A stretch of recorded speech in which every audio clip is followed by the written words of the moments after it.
What's up guys? I hope you are doing well. I am Veer. Welcome to Study Love Family. एक बात तो तय है कि अगर आप लोग खुद खुश रहते हैं तभी आप लोग किसी दूसरे इंसान को हंसा पाएंगे, और अगर आप लोग किसी दूसरे इंसान को हंसा रहे हैं तो इसका मतलब आप लोग खुद भी खुश हैं, अपोजिट भी सही है। तो कहने का मतलब यहां पर यह है, इसी तरीके से आप लोग इसको इंप्लीमेंट कर सकते हैं। अगर आप अपने आप को मोटिवेट रखते हैं, दूसरे इंसान को तभी मोटिवेट रख पाएंगे, या फिर दूसरे किसी इंसान को मोटिवेट करते हुए आप लोग खुद भी मोटिवेट होंगे। इसको इंप्लीमेंट कर सकते हैं बिल्कुल ऐसे ही जैसे आप लोग किसी दूसरे इंसान को पढ़ा रहे हैं तो आप लोग खुद भी पढ़ रहे हैं, या फिर आप लोग किसी दूसरे इंसान को सिखा रहे हैं तो इनडायरेक्ट वे में आप लोग खुद भी और ज्यादा सीख रहे हैं। कई बार ऐसी सिचुएशन आती है मेरे सामने जब आप लोगों को पढ़ा रहा होता हूं, कुछ ऐसी बातें मैं बोल जाता हूं जो कि खुद मैंने भी रियलाइज नहीं की होती हैं। उस टाइम पर जब बोल देता हूं उस टाइम पर पता चलता है कि यार ये भी तो हो सकता था। तो कहने का मतलब यह है कि ये चीजें आप भी कर सकते हैं किसी को पढ़ाकर। जिस इंसान के पास में कोई रिसोर्सेज नहीं है, आप लोग चूज कीजिए कि वीक में किसी न किसी बच्चे को पढ़ाइए, और आपको देखिएगा कितना कुछ सीखना मिलेगा। वो आप लोगों का एक लर्निंग प्रोसीजर होगा दूसरे को सिखाते सिखाते, यानी कि किसी को सिखाते सिखाते आप लोग खुद भी कब कितना कुछ सीख जाएंगे ये आप लोगों को पता भी नहीं चलेगा। और ये आप लोगों को तब रियलाइज होगा जब आप लोग किसी ऐसी सिचुएशन में होंगे जब आप लोगों से कुछ डिस्कस कर रहा होगा कोई, और आप लोग वहां पर आंसर देंगे, जवाब देंगे, तो आप लोग तब समझेंगे कि वाओ यार रियली में काफी इंप्रूवमेंट मेरे अंदर आया है। तो ये मैंने फील किया अपनी लाइफ में, आप भी अपनी लाइफ में फील कर सकते हैं। किसी को भी पढ़ाइए, जिसको भी आप लोगों को टाइम मिलता है, इससे आप लोगों का भी रिवीजन होगा, आप लोगों का फायदा होगा, सामने वाले का तो फायदा होगा ही होगा। आज जो आप लोगों का मैथ बेस्ड क्वेश्चन है यह है लग्जमबर्ग, और बाकी काफी कुछ शानदार डिस्कस करने के लिए है द हिंदू न्यूज़पेपर में। तो आइए आज का डिस्कशन स्टार्ट करते हैं, खासकर एक क्विज जो कि मैंने आप लोगों से लास्ट वीडियो में पूछा था। अच्छा आप लोग ये बताइए, जो भाई अभी मैंने कोटेशन बोली है, कितने कितने बच्चों ने ये फील किया आज तक? यानी कि किसी को पढ़ाते पढ़ाते आप लोगों को ये लग रहा हो कि हाँ हम भी बहुत कुछ सीख रहे हैं, जो कोई ये काम कर रहे हैं मैं उनके बारे में पूछ रहा हूँ। नीचे कमेंट बॉक्स में अपना एक्सपीरियंस शेयर कीजिए, और उससे पढ़कर और भी बच्चे समझ पाएंगे कि मैं एक्चुअल में बोल क्या रहा हूँ, क्योंकि ये कुछ ऐसी बातें हैं जो वही फील कर पाएगा जो कर रहा होगा। अगर कोई नहीं कर रहा होगा तो उसको लगेगा क्या बातें बोल रहे हो यार, हाइपोथेटिकल बातें हैं।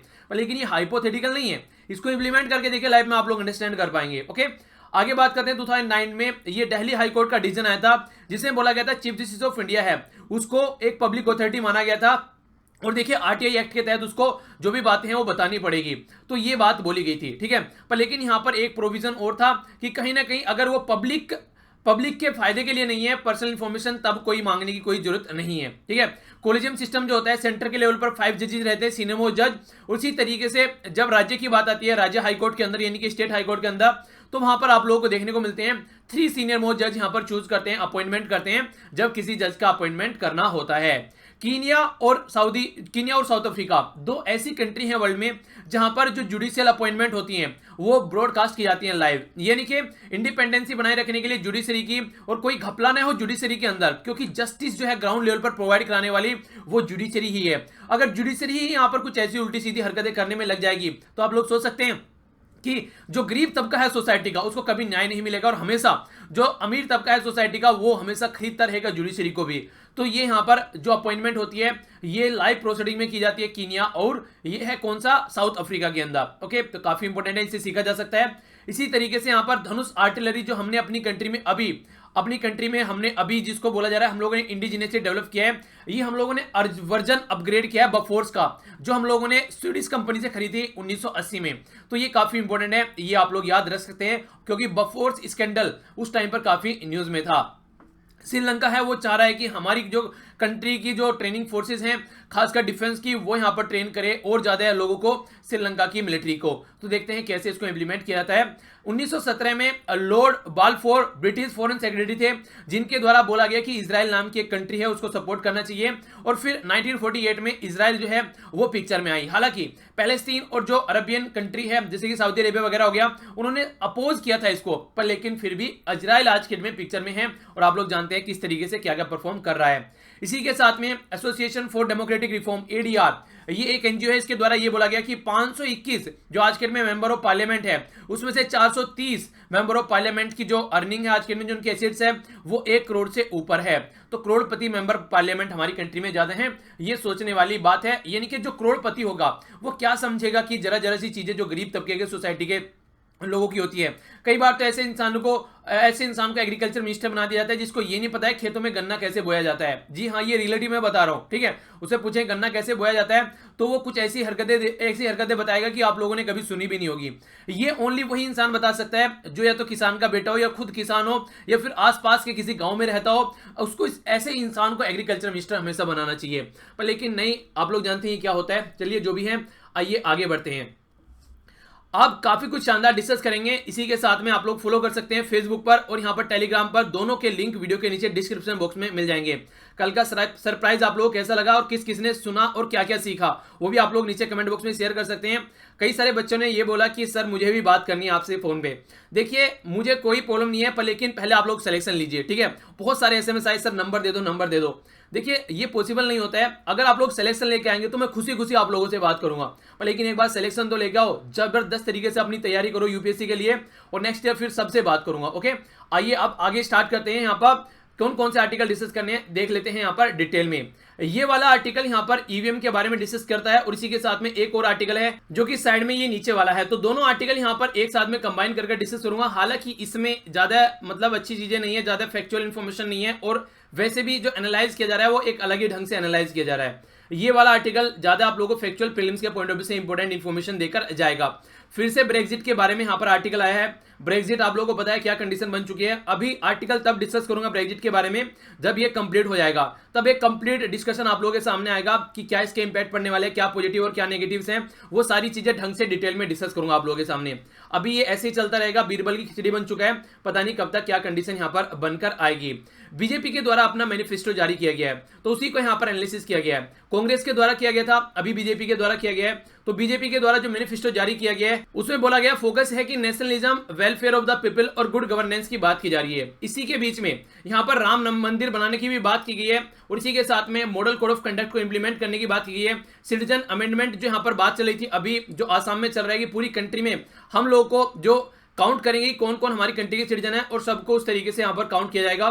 तो कुछ ऐसी बातें यहाँ पर बोली गई है। जो सबसे बुरी लगी यहाँ पर, ये कई सारी बातें ऐसी होती है जो डिवाइड करने वाली होती है। ये यहाँ पर कम से कम मैनिफेस्टो में नहीं होनी चाहिए। राइटर एनालाइज कर रहे हैं, चाहे कांग्रेस की बात कर लो चाहे बीजेपी की बात कर लो, कुछ भी ऐसा चेंज देखने को नहीं मिलता है जो रिक्वायर होता है सोसाइटी में। यानी कि कोई भी रिलीजन हार्मनी की बात नहीं करता है। अगर बीजेपी अपने मैनिफेस्टो में ये रखते हैं कि ना मंदिर बनेगा ना मस्जिद बनेगा, यहाँ पर स्कूल बनेगा, तो कैसा लगता, कितना अच्छा लगता सुनने में। यानी कि हाँ कुछ सोच रहे हैं पॉजिटिव चीजें, पर लेकिन नहीं, डिवाइड करने मंदिर ही बनाएंगे। ये है नहीं कि मंदिर यहीं बनेगा, तो ये बात हो रखी है मस्जिद इधर ही बनेगी। तो मंदिर और मस्जिद बनाते रहो। लोग जो हैं उनको पढ़ाई करने के लिए, अपना एजुकेशन लेने के लिए लाखों लाखों रुपए अपनी किडनी बेच रहे हैं लोग, पता नहीं क्या क्या बातें चल रही हैं। अभी एक इंटरव्यू सुनना था, एक बंदे का सिलेक्शन हुआ तो वहां पर घर बेचा गया उसके पिता के द्वारा अपने बच्चों को पढ़ाने के लिए। तो समझ रहे हैं कंडीशन क्या है यहाँ पर। तो ये सबसे खतरनाक सिचुएशन क्रिएट होती है। तो वही सब बातें डिस्कस की जा रही है, कुछ भी नया देखने को नहीं मिल रहा है कि सोसाइटी में हार्मनी कैसे लाएंगे, किस तरीके से लोगों को और ज्यादा जागरूक करेंगे। ये तो ये चाहते हैं पॉलिटिशियन कि लोगों को जागरूक नहीं करना है, इनको ऐसा बनाया जाए कि ये हमारे हाथ की कठपुतली बनकर रहे हैं। पर लेकिन आप लोगों को जागरूक रहना है, क्योंकि बहुत सारी सोशल मीडिया ऐसी होगी आज के डेट में जो कि इंफॉर्मेशन प्रोवाइड कराती है, ठीक है। नेक्स्ट जो आर्टिकल है यहाँ पर ये बात कर रहा है आर्टिफैक्ट्स के बारे में, कलाकृतियां। यानी कि अगर पास्ट में कोई स्टोरी है, पास्ट में इंडिया और पाकिस्तान का डिवीजन दिखाना है तो कैसे उसको दिखाएंगे। तो कलाकृति के हिसाब से अगर म्यूजियम में कुछ दिखाना है तो कुछ टूटी फूटी चीज हम लोग दिखाएंगे कि हाँ ऐसे घर हुआ करते थे, ये हुआ करता था। तो उसी के बारे में यहाँ पर डिस्कस किया जा रहा है। तो ज्यादा इंपॉर्टेंट नहीं है, हल्का सा आप लोग नजर डालेंगे इसके ऊपर, हल्का सा आप लोग, जैसे कि आप लोग यहाँ पर इसको देख सकते हैं, ये इस तरीके से इसको दिखाने की कोशिश की गई है। जो आर्टिफैक्ट्स हैं वो स्टोरी बताएंगे म्यूजियम के अंदर कि कहीं पर म्यूजियम है कोई, तो इस तरीके से दिखाया जाएगा। जैसे कि एक घर यहाँ पर दिखा रखा है, तो अमृतसर में जो यहाँ पर ये अमृतसर पार्टीशन म्यूजियम, जो यहाँ पर पार्टीशन की बात कर रहे हैं म्यूजियम के अंदर, यानी कि दिखा रहा है किस तरीके से क्या है कंडीशन वहां पर रही। घर कुछ ऐसे थे, कुछ ऐसे टूटी फूटी चीजें थी, ये कंडीशन थी। तो उसको जाकर ये कलाकृतियां म्यूजियम में स्टोरीज बताएंगी आने वाले टाइम में, ये बात यहाँ पर बोली जा रही है। तो देखते हैं किस तरीके से ये चीजें आगे इंप्लीमेंट करते हैं, क्योंकि अगर किसी पर्टिकुलर आर्ट ऑफ फॉर्म को आप लोग दिखाते हैं कलाकृतियों के तौर पर, तो कहीं ना कहीं और ज्यादा अच्छे से एनालाइज इंसान कर पाता है। तो ये बात यहाँ पर है।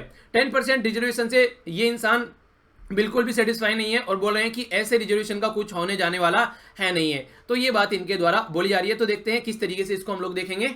नेक्स्ट आज का जो सबसे इंपॉर्टेंट आर्टिकल यहां पर मैं आप लोगों को बोलूं वो यहां पर ये है, ये बात कर रहे हैं हमारी कंट्री में फंडामेंटल राइट के बारे में। अगर आप लोग किसी के खिलाफ कुछ बोलते हैं तो पकड़कर आप लोगों को जेल में नहीं डाला जाएगा। ये तमाम बातें यहां पर डिस्कस करता है, तो इस आर्टिकल के ऊपर नजर डालेंगे। ये डेटा पॉइंट है और आप लोगों का एक आर्टिकल पास्ट का भी बचा हुआ है, अगर टाइम मिलेगा तो आर्टिकल कंप्लीट करूंगा, वरना फिर सैटरडे या फिर संडे में उस आर्टिकल को हम लोग देख लेंगे। ओके, आइए फर्स्ट आर्टिकल देखते हैं। आगे जो आर्टिकल है इससे पहले आप लोगों के सामने है क्वेश्चन को जरूर अटेम्प्ट कीजिए। मणिपुर हाईकोर्ट के द्वारा अभी यहां पर एक केस था उसमें, तो उस केस में क्या किया गया था, जो स्टेट गवर्नमेंट के खिलाफ बोला गया इंसान के द्वारा, तो इंसान के द्वारा जैसे ही कोर्ट के खिलाफ बोला गया तो क्या किया गया, उनको जेल में डालने की बात की गई। ठीक है, नाम है किशोर चंद्र वांगकेंग। तो इनको मणिपुर हाई कोर्ट के द्वारा अभी रिलीज कर दिया गया है और बोला गया है कि ये इस तरीके से देशद्रोह का चार्ज इनके ऊपर नहीं लगा सकते। तो राइटर ये बोल रहे हैं कि देखिए ये एक तरीके से ऐसा उदाहरण सेट इनके द्वारा किया गया मणिपुर हाईकोर्ट के द्वारा, पूरी कंट्री में कोर्ट को इसको फॉलो करके चलना चाहिए और जो फंडामेंटल राइट हैं उनको ज्यादा प्रेफरेंस यहां पर देना चाहिए। आखिर क्या क्या बातें हैं, बात यह है कि 8 अप्रैल को यानी कि 2 दिन पहले अभी मणिपुर हाईकोर्ट का जजमेंट आया, उसमें यह बोला गया कि जो देशद्रोह का चार्ज लगाया गया था इस पर्सन के ऊपर, यह देशद्रोह का चार्ज यहां पर एप्लीकेबल नहीं होगा। इन्होंने क्या किया था, चीफ मिनिस्टर को क्रिटिसाइज किया था, यानी कि चीफ मिनिस्टर बन गए आप लोग यहां पर मेंबर ऑफ पार्लियामेंट या फिर मेंबर ऑफ लेजिस्लेटिव असेंबली आप लोग बन जाते हैं और क्रिटिसिज्म आप लोग झेल नहीं सकते हैं। देशद्रोह है वो क्रिटिसिज्म के लिए नहीं है, भैया आप क्रिटिसिज्म करेंगे तो हम लोग देशद्रोही हो जाएंगे। आप लोग कोई काम नहीं कर रहे हैं, हम लोग क्वेश्चन पूछेंगे, हाँ भैया काम क्यों नहीं कर रहे हो, तो हम लोग देशद्रोही हो जाएंगे। तो ये इस तरीके से यहां पर कभी हो ही नहीं सकता है और ये इसी ऐसी बात यहां पर बोली गई है। डेमोक्रेटिक जो पीपल है उनके पास में राइट है क्रिटिसाइज करने के लिए गवर्नमेंट को, क्यों, क्योंकि हमने ही तुमको चुन के भेजा है भैया, हम ही क्रिटिसाइज नहीं करेंगे अगर आप लोग काम नहीं करेंगे तो क्या मतलब इसका रह जाएगा। 19 आर्टिकल है यहाँ पर, 19 आर्टिकल का फर्स्ट ए में अगर आप लोग जाएंगे तो वहां पर एक केस आया था यहाँ पर, ये आप लोग याद रखते हैं, 3-4 केस अभी आप लोगों को आगे देखने को मिलेंगे। ठीक है, तो उनको थोड़ा याद रखिएगा क्योंकि ये केस अगर आप लोग एग्जाम में आंसर में लिखेंगे तो उसका अलग ही इंपैक्ट पड़ता है। तो Rumesh Thapar versus state of Madras 1950 का केस है। यहां पर जो बात आई थी वो ये निकल के आई थी कि पास्ट में जो होती थी वो मोनार्की होती थी, यानी कि राजा जो होता था वो ताकतवर हो जाता और जनता उसकी गुलाम होती थी। जिस तरीके से राजा चाहे उस तरीके से अपना काम करता था। आज की डेट में रिलेशनशिप अपोजिट हो चुका है, राजा जो है वो गुलाम है जनता का, क्योंकि जनता राजा को चुना रही है यहाँ पर। तो इस तरीके से यहाँ पर आज के डेट में जो स्टेट अथॉरिटी है, सेंट्रल गवर्नमेंट है, वो नौकर है जनता की। तो इस तरीके से यहाँ पर अपोजिट हो चुका है, तो इसलिए कभी भी जनता को वो कंट्रोल नहीं कर सकती।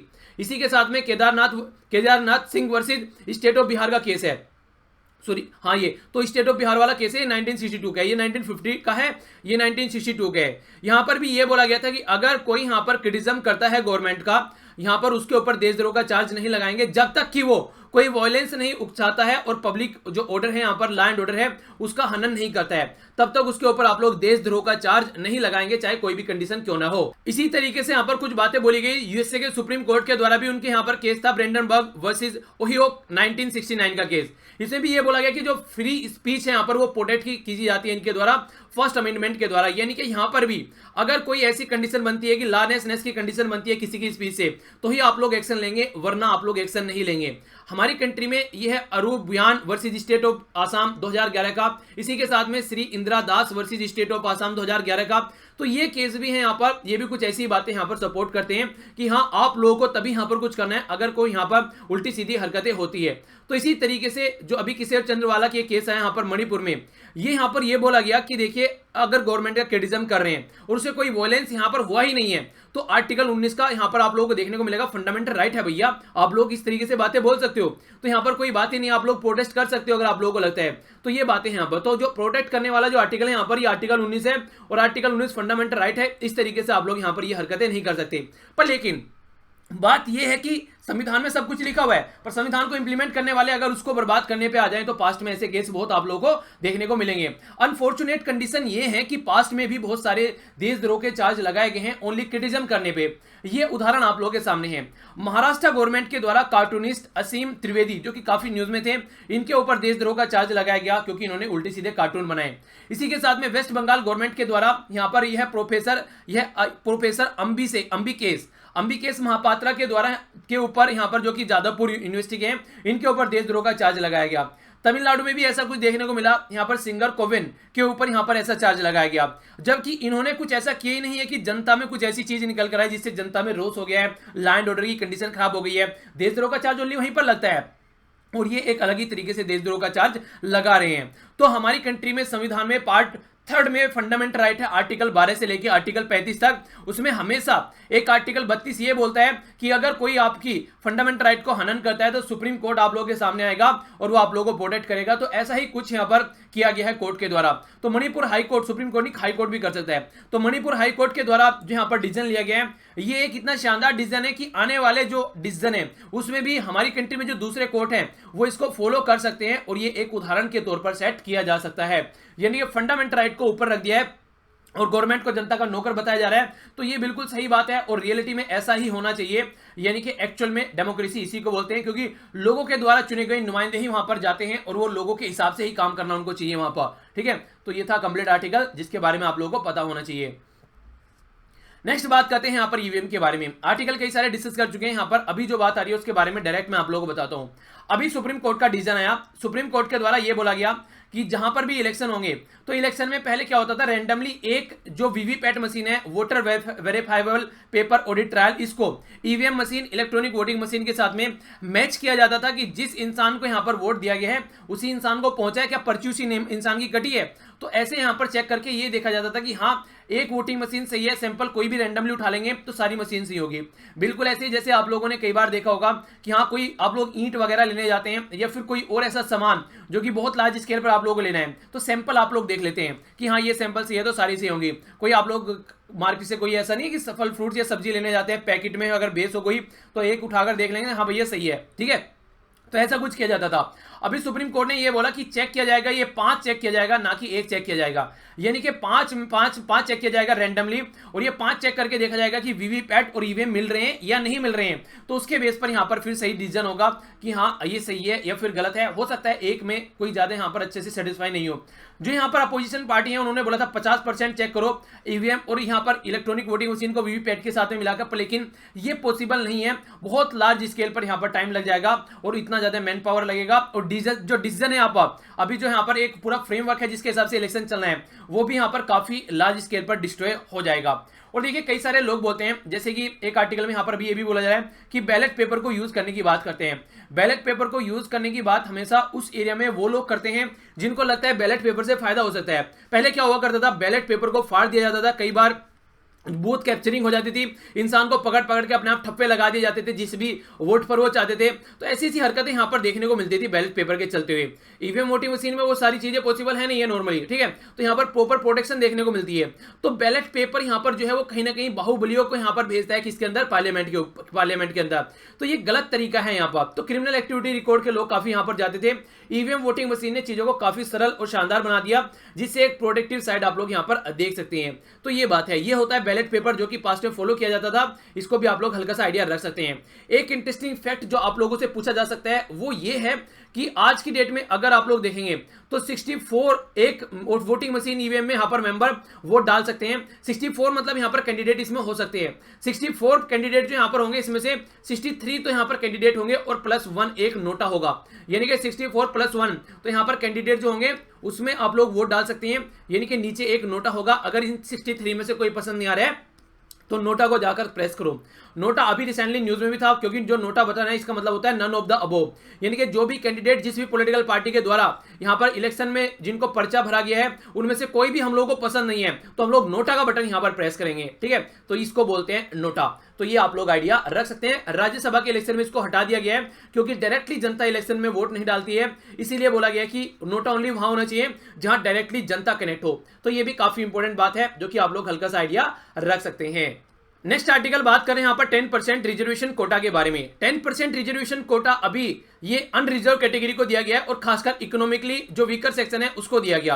हालांकि अभी ये सुप्रीम कोर्ट में है और सुप्रीम कोर्ट ने अभी इसको रोकने से मना कर दिया है। जब तक केस कंप्लीट नहीं होगा तब तक यहां पर ये रिजर्वेशन ऐसे ही चलता रहेगा। उसके बेस पे बाद में डिसाइड करेंगे कि क्या इकोनॉमिकली वीकर सेक्शन को रिजर्वेशन दिया जा सकता है, क्योंकि संविधान में सोशली और एजुकेशनली बैकवर्ड सेक्शन को बोला जाता है कि रिजर्वेशन देना है, ना कि इकोनॉमी के बेस पर रिजर्वेशन देना है। रीजन यही है कि हमेशा कोई ना कोई तबका सोसाइटी में गरीब रहेगा ही रहेगा। अगर इकोनॉमी के बेस पर रिजर्वेशन देंगे तो ये कभी नहीं हटेगा। संविधान में जो हमारे संविधान निर्माता हैं उनके द्वारा रिजर्वेशन इसीलिए रखा गया था कि आप लोग आगे चलकर अपनी सोसाइटी को आप लोग अच्छे से एजुकेट कीजिए, अच्छे से डायरेक्शन में लेकर आइए और रिजर्वेशन को हटा दीजिए। पर लेकिन तब से लेकर वोट बैंक की पॉलिटिक्स खेली जा रही है और रिजर्वेशन बढ़ता ही बढ़ता जा रहा है। अभी जो रिजर्वेशन दिया गया 2014 में चुन के आई थी बीजेपी, ये रिजर्वेशन इनके द्वारा पहले भी दिया जा सकता है, 15, 16, 17 में दिया जा सकता है, पर लेकिन नहीं, 19 में दिया गया, बस कुछ दिनों पहले जो इलेक्शन होने वाले थे। ऐसा ही फंडा यहां पर कांग्रेस के द्वारा किया गया था जब यहां पर रिजर्वेशन की बात की गई थी। तो ऐसे ही फंडे यहां पर पास्ट में किए गए हैं और ऐसे ही फंडे यहां पर बीजेपी कर रही है। तो ये लुभाने के लिए एक तरीके से रिजर्वेशन दिया जा रहा है। एक्चुअल में इनको लग रहा था अगर रिक्वायर है रिजर्वेशन तो इनको टाइम पर रिजर्वेशन देने में क्या प्रॉब्लम हो रही थी। तो राइटर यहां पर ये बोल रहे हैं कि देखिए अगर रिजर्वेशन की बात करते हैं आप लोग 10% यहां पर जो रिजर्वेशन राज्यसभा के द्वारा भी पास कर दिया गया है संविधान में अमेंडमेंट करके कि हाँ इकोनॉमिकली वीकर सेक्शन को रिजर्वेशन यहां पर दिया जाएगा।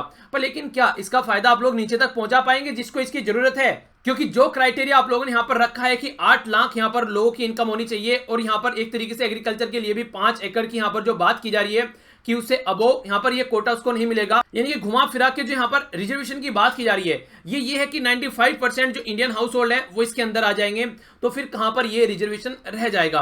तो ये सोचने वाली बात है। इसी के साथ में बहुत सारे लोग ऐसे हैं जो कि अब भी बाहर छूट जाएंगे इसी कैटेगरी से, क्योंकि जो आप लोगों ने क्राइटेरिया रखा है एक बार में एक क्राइटेरिया फुलफिल होता है। किसी के पास में मान लीजिए जमीन है तो किसी के पास में मकान है, तो मकान को जमीन से कैसे कंपेयर करेंगे, क्योंकि उस मकान की कीमत हो सकती है अगर सिटी में हो तो कितना महंगा वो हो सकता है।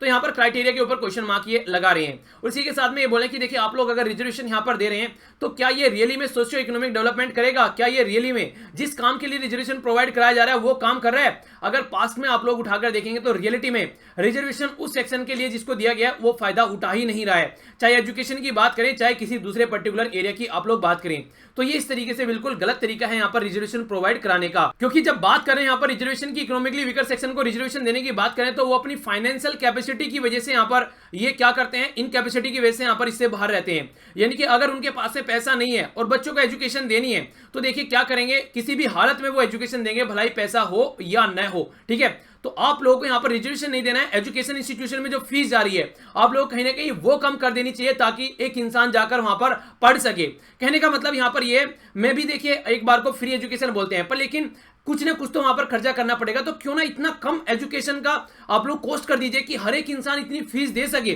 ठीक है, यानी कि 1-1 लाख जो आज के डेट में कॉस्ट आ रही है बच्चों को भी पढ़ाने की, प्राइमरी के स्कूल में भी वहां पर, तो आप लोग कम से कम ऐसा कीजिए उसको कि हर एक इंसान अपने बच्चों को उस स्कूल में भेज सके। तो फीस का लेवल इतना कम कर दीजिए और फ्री में देना और एक तरीके से कुछ पैसे लेकर देना इंसान को क्या लगेगा, एक तो आप लोग कहीं पर जाकर फ्री में खाना खा रहे हैं, वहां पर आप लोगों को इतना कंफर्टेबल नहीं लगेगा। पर लेकिन खाना 100 रुपए के बजाय अगर वो 5 रुपए का मिले तो आप लोग शान से खाना खाएंगे कि हाँ 5 रुपए दिए, अपने पैसे से खाना खा रहे हैं। फ्री में ये लगता है कि यार फ्री में खाना खा रहे हैं, तो क्यों ना इतना सस्ता कर दी जाए सर्विसेज ताकि इंसान अपनी इज्जत से अपने खुद के पैसे से काम करे और उसको कंफर्टेबल भी फील करे। तो ऐसा करेंगे तो वो ज्यादा फायदेमंद यहां पर देखने को मिलेगा। और दूसरी कंडीशन यहां पर एक और निकल के आती है, ये जो जनरल कैटेगरी के जो लोग हैं, दो दूसरे बच जाएंगे, उनके ऊपर काफी इंपैक्ट पड़ रहा है ऑलरेडी। क्योंकि जो इकोनॉमिकली वीकर सेक्शन है, कई बार ऐसे भी लोग कई सारे एरिया में आप लोगों को देखने को मिलते हैं, कुछ ये अलग अलग वो देखने को मिलेगा। जैसे मान लीजिए कोई टॉपर निकल के आया, ठीक है, तो टॉपर निकल के आया, मान लीजिए वो एससी कैटेगरी से है, बन गया टॉपर, क्या करेगा, जनरल की सीट वहां पर निकाल के लेके चला जाएगा, वो जनरल कैटेगरी में काउंट हो जाता है। तो इस तरीके से ऑलरेडी अगर जो जिनको आप लोग इकोनॉमिकली वीकर सेक्शन का जो आप लोगों ने क्राइटेरिया रखा है ना कि हाँ इतना 8 लाख ही होना चाहिए, ये इस तरीके के सेक्शन को अगर आप लोग काउंट करेंगे, ऑलरेडी जो स्टूडेंट है वहां पर वो 3 गुना यहां पर रिजर्वेशन ले रहे हैं। जो आप लोग 10% बोल रहे हैं ना, उसे 3 गुना एजुकेशन इंस्टीट्यूशन में उनकी सीट आज के डेट में उनके हाथ में है। यानी कि जो पढ़ते लिखने वाले अच्छे बच्चे हैं वो आज की डेट में जनरल की सीट खा रहे हैं, जो वीकर सेक्शन के हैं, खासकर जो इकोनॉमिकली वीकर सेक्शन जिसको आप लोग बोल रहे हैं। तो इस तरीके से ये और मिसमैच यहां पर कर दे रहा है रिजर्वेशन के अंदर भी। और जो इन स्कूल्स का जो इनकम क्राइटेरिया है वो काफी कम है, जहां पर इंस्टीट्यूशन में आप लोग देखेंगे, जबकि आप लोगों ने तो 8 लाख रख दिया। 8 लाख में तो बहुत लार्ज स्केल पर यहां पर जनता आ जाएगी, यानी कि सब एलिजिबल यहां पर हो जाएंगे। SC ST OBC के जो स्टूडेंट हैं अगर उनकी बात की जाए, उसमें से कुछ लोग ऐसे हैं जो खुद की कैटेगरी को भी फुलफिल नहीं कर पा रहे हैं, यानी कि 44% लगभग वो इंस्टीट्यूशन में मिलते हैं यहाँ पर, जबकि 49% यहाँ पर जो रिजर्वेशन है। यानी कि देखिए अगर उनकी सीट की बात करी जाए, उनकी सीट खाली पड़ी हुई है, पर लेकिन जो पढ़ने वाले बच्चे हैं वो यहाँ पर कुछ ऐसे हैं जो कि जनरल की भी सीट खा रहे हैं। तो जो ये मिसमैच हो रखा है, आप लोग उसके ऊपर फोकस देकर अगर ढंग से इंप्लीमेंट किया जाएगा तो उसको आप लोग ढंग से काम कर सकते हैं। आप लोगों ने देखा होगा घर में अगर कपड़े पड़े हुए हैं, वैसे ही कोई इधर पड़ा है कोई उधर पड़ा है, तो ये लगेगा घर भरा भरा पड़ा हुआ है, ठीक है। पर लेकिन अगर उनको अच्छे से आप लोग तय करके उनको ढंग से अलमीरा के अंदर लगाएंगे तो इतनी जगह निकल जाएगी, आप लोग सोचेंगे देखेंगे वाओ यार ये तो काफी खुला खुला लगने लगा यहाँ पर। इसी तरीके से अगर रूम में आप लोग चीजों को सेट करेंगे, अपनी किताबें ढंग से रैक पे रखेंगे, अपना ढंग से जो भी टेबल चेयर आप लोग की है वहां पर बैठकर आप लोग ढंग से एक प्रॉपर वे में अपनी टेबल को भी साफ रखेंगे, तो आप लोग उसको एक अच्छे से यूटिलाइज कर पाएंगे। यही बात यहाँ पर बोली जा रही है। तो इसी तरीके से जो यहाँ पर कंडीशन निकल कर आ रही है वो घुमा फिरा कर यही है कि जो रिजर्वेशन आप लोग प्रोवाइड कर रहे हैं वो ढंग से प्रोवाइड नहीं कर पा रहे हैं, इसकी वजह से बड़ी प्रॉब्लम है, ना कि और रिजर्वेशन देने की जरूरत है। तो हमारी कंट्री में एससी एसटी और ओबीसी की जो पॉपुलेशन लगभग बोली जा रही है वो 70% पॉपुलेशन है। तो वैसे भी अगर देखा जाए रिजर्वेशन की बात जो की जाती है वो 50% से ऊपर नहीं होना चाहिए, तो उस कैटेगरी में भी आप लोग सेट नहीं कर पाएंगे। तो कहने का मतलब ये है अब कैसे यहाँ पर रिजर्वेशन देना है, किस तरीके से एक्सटेंड करना है आप लोगों को प्राइवेट हायर एजुकेशन इंस्टीट्यूशन में, या किस तरीके से आप लोग यहाँ पर एजुकेशन को ढंग से आप लोगों को डाइवर्स मीडिया में किस तरीके से इंप्लीमेंट करना है, इसके बारे में आप लोगों को सोचना पड़ेगा, ना कि रिजर्वेशन की जो चेंज इस तरीके से क्वांटिटी है आप लोग बढ़ाते जाएं। नेक्स्ट यहाँ पर बात की जा रही है रिमिटेंस के बारे में। रिमिटेंस होता है जब एक कंट्री से दूसरी कंट्री में पैसा जाता है, उसको बोलते हैं रिमिटेंस। हमारी कंट्री का कोई इंसान यूएसए में आज के दिन में काम कर रहा है तो वो वहां पर पैसा कमाएगा और हमारी कंट्री में वापस भेजेगा, तो ये होगा रिमिटेंस। ये जो रिमिटेंस होता है आज के दिन में जो लो और मिडिल इनकम कंट्री है उनका काफी बढ़ रहा है। जो बात करें 2018 में ये 9% यहाँ पर लगभग बढ़ चुका है। इंडिया, चाइना, मैक्सिको, वर्ल्ड में 3 ऐसी कंट्री हैं जो कि हाईएस्ट यहाँ पर रिमिटेंस प्राप्त करती हैं। चाइना आप लोग यहाँ पर देखते हैं सबसे ऊपर, यहाँ पर चाइना, इंडिया देखने को मिल रहा है, फिर चाइना और फिर यहाँ पर मैक्सिको, ठीक है। तो इस तरीके से यहाँ पर ये कंट्री ऐसी हैं जो वर्ल्ड में सबसे ज्यादा रिमिटेंस यहाँ पर प्राप्त कर रही हैं। और इसी तरीके से यहाँ पर जो मिडिल इनकम और जो लो इनकम कंट्री है वो भी लार्ज स्केल पर यहाँ पर बढ़ती हुई जा रही है। और इसको डेटा में भी यहाँ पर दिखा रहा है जो रिमिटेंस है यहाँ पर ये 77% हो चुका है टोटल रिमिटेंस का, जो कि यहाँ पर जो मिडिल और लो इनकम कंट्री के अंदर जा रहा है। और यहाँ पर ये इसकी अगर क्वांटिटी आप लोग यहाँ पे ये तो 689 बिलियन यहाँ पर आप लोगों को देखने को मिलता है। अगर अपनी कंट्री यानी कि भारत यानी कि इंडिया की हम लोग बात करते हैं तो हमारी कंट्री को यहाँ पर सबसे ज्यादा जो रिमिटेंस मिलता है वो मिलता है यहाँ पर गल्फ कंट्री से। गल्फ कंट्री जैसे यूएई हो गई, सऊदी अरेबिया हो गया, इसी के साथ में यहाँ पर यूएसए सबसे टॉप पर है जहां पर हम लोग का रिमिटेंस आता है। तो यूएसए, सऊदी अरेबिया और यूएई ये 3 कंट्री है जिनके बारे में आप लोग यहाँ पर याद रख सकते हैं। वर्ल्ड में सबसे ज्यादा यूएसए से आता है, फिर दूसरे नंबर सबसे ज्यादा यहाँ पर यूएई से आ रहा है, ठीक है ना, फिर यूएसए से और फिर सऊदी अरेबिया से। तो ये 3 कंट्री आप लोग जरूर याद रखिएगा जिसके बारे में आप लोगों को आइडिया होना चाहिए। और क्वेश्चन डायरेक्ट आप लोगों से पूछ लिए जाते हैं रिमिटेंस के बारे में कि वर्ल्ड में सबसे ज्यादा रिमिटेंस कौन सी कंट्री को मिल रहा है, तो वो है हमारा प्यारा भारत। आइए आगे बात करते हैं यहाँ पर प्रीलिम्स फोकस डिस्कशन के अंदर। तो बीजेपी के जो मेंबर ऑफ पार्लियामेंट है वो मेंबर ऑफ लेजिस्लेटिव असेंबली है, 4 यहाँ पर इनकी डेथ हो गई है और एक मैन भी मारा गया है छत्तीसगढ़ में दंतावाड़ी डिस्ट्रिक्ट में माओइस्ट अटैक में। ये काफी एक्सट्रीम इस तरह की कंडीशन देखने को मिलती है। ये देखिए गाड़ी की क्या हालत कर दी गई है एक एक्सप्लोसिव के द्वारा, तो ये काफी खतरनाक सिचुएशन यहाँ पर देखने को मिलती है। बाकी आप लोगों को पता है कि हमारी कंट्री में जो इलेक्शन स्टार्ट होने वाले हैं तो उसके फर्स्ट फेज की यहाँ पर बात की जा रही है। फर्स्ट फेज का जो इलेक्शन है वो अभी आप लोगों को देखने को मिलेगा। तो किन किन एरिया में है यहाँ पर ये 20 राज्य और यूनियन टेरिटरी है आप लोगों के सामने जहां जहां ये इलेक्शन होने वाले हैं। तो वोट जरूर डालिएगा, शानदार तरीके से आप लोगों को पार्टिसिपेट करना है। नेक्स्ट हमारी कंट्री की जो ग्रोथ रहने वाली है उसके बारे में बात की जा रही है। आईएमएफ के द्वारा ग्रोथ फोरकास्ट की गई है। वर्ल्ड की ग्रोथ जो है वो घटती जा रही है और हमारी कंट्री की जो ग्रोथ है वो यहां पर बढ़ती हुई आप लोगों को देखने को मिलेगी। तो हमारी कंट्री की जो ग्रोथ है 7.1% के करीब थी लास्ट ईयर, 7.3 बोली गई है इस ईयर और 7.5 बोली गई है 2020 में। अगर वर्ल्ड की जीडीपी की बात करेंगे तो ये 3.3% यहाँ पर 19 के लिए बोला गया है, 3.6 यहाँ पर 18 में थी और 4% यहाँ पर 17 में थी। यानी कि 4 से 3.6% आ गई, 3.6 से 3.3% आ गई। तो वर्ल्ड की घट रही है, हमारी 7.1% थी 2017 में और वर्ल्ड की थी 4%। 2018 में हमारी जो 2018 में हमारी हो रही 2018 में थी 7.1% और यहां पर इनकी घट रही है और हमारी बढ़ रही है। यानी कि यहां पर हमारी 7.1 से 7.3 और 7.3 से 7.5 हो गई। यहां पर क्या हो रहा है, यहां पर था 3.3 है अभी, उससे पहले थी 3.6 और इससे पहले थी 4। यहां पर घटता जा रहा है और हमारी कंट्री की बढ़ती जा रही है। और इंपॉर्टेंट क्या है यहाँ पर, यह है गीता गोपीनाथ, चीफ इकोनॉमिस्ट है जो आईएमएफ की, तो इनके द्वारा यहाँ पर ये बात बोली गई है और ये इंडिया से कनेक्ट है, तो इसलिए भी यहाँ पर ये थोड़ा इंटरेस्टिंग और इंपॉर्टेंट बन जाता है।